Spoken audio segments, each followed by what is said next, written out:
Video స్టార్టింగ్‌లోనే గుర్తుపట్టినోళ్ళైతే ఒక చిన్న లైక్ చేయండి. కామెంట్ కూడా చేయడం మర్చిపోకండి.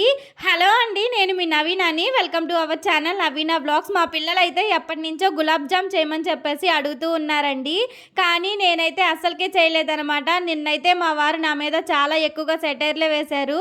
ఇక మీ మమ్మీ అయితే మీరు తిరిగొచ్చేసరికి గులాబ్ జామ్ చేసిద్ది. మీరు తిందురుగోరు అని చెప్పేసి ఇక ఎలాగైనా సరే రోజు ఇలా ఆట పట్టిస్తున్నారని చెప్పేసి ఈ రోజైతే ప్రిపేర్ చేద్దామని చెప్పేసి అప్పటికప్పుడు పిల్లలు వచ్చే అరగంట ముందైతే ప్రిపేర్ చేస్తున్నానండి. పిల్లలు వచ్చిన తర్వాత ప్రిపేర్ చేద్దామంటే వాళ్ళైతే అయ్యిందా అని 100 సార్లు వస్తారని చెప్పేసి ముందుగానే ప్రిపేర్ చేస్తున్నానండి. ఈ రోజు కూడా చెయ్యాలని ఏమీ లేదు. కాకపోతే ఇక పిల్లలు అడుగుతున్నారని చేయడమే.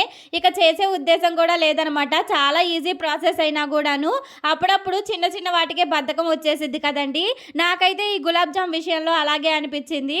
కానీ పిల్లలు వచ్చాక నేను ఎంత హ్యాపీగా ఫీల్ అవుతారో పిల్లలు అనుకున్నాను. వాళ్ళైతే ఇక వచ్చి రంగాలనే మీకైతే ఒక సర్ప్రైజ్ ప్రిపేర్ చేశానమ్మా అని చెప్పాను. కాకపోతే వాళ్ళైతే ఏమీ ఎగ్జైట్ అవ్వలేదు. సర్ప్రైజ్ అనగానే ఫస్ట్ ఏంటి మమ్మీ అని చెప్పేసి చాలాసార్లు అడిగారండి. ఇక గులాబ్ జామ్ తెచ్చి ఇక సర్ప్రైజ్ ఇదే అనగానే వాళ్ళల్లో అడిగి విసుకొచ్చేసిందో ఏమో కానీ ఎలాంటి ఎక్స్ప్రెషన్స్ లేదనమాట వాళ్ళల్లో.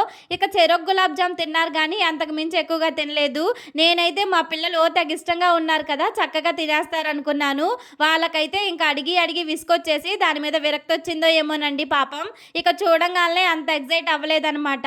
ఇక స్వీట్ కార్న్ ఉంటే అవైతే ఉడకబెట్టమని చెప్పేసి అడిగారు.